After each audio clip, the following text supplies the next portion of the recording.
Hello everyone, welcome to my another blog. সবাইকে জানাই মহাশিবরাত্রি। এখন আমরা যাচ্ছি ঘণ্টেশ্বর মন্দিরে। হ্যাঁ, বেলেবেলেই যাচ্ছি। এখন থেকে লাইন দিলে তবে সন্ধ্যেকে জল ঢালতে পারবো। কথা বলতে বলতে এখন আমরা মন্দিরে পৌঁছে গেছি। এসেই প্রথমে আমরা পুজোর জিনিসপত্র কিনে নিচ্ছি। এখানে নীলের বারে আর শ্রাবণ মাসে এসেছিলাম, কিন্তু শিবরাত্রিতে প্রথমবার, তাই জানতাম না এখানে মেলা হয় বলে। এসে দেখি কত দোকান বসেছে।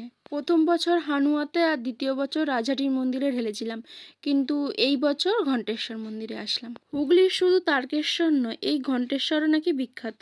লোকমুখে শোনা যায় এটি প্রায় 700 বছর আগের পুরনো মন্দির।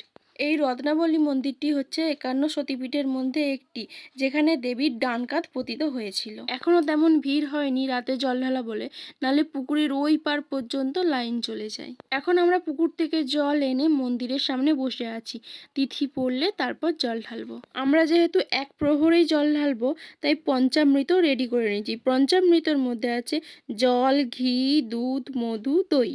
জল ঢালা কমপ্লিট করে নন্দী মহারাজও এখানে যতগুলো মন্দির আছে ধূপ মোমবাতি দিয়ে প্রণাম করে নিলাম। এখানে মিমি জিলিপি কিনছে, কালকে খাবে বলে। আজকে তো খেতে পারবে না, তাই কালকে খাবে।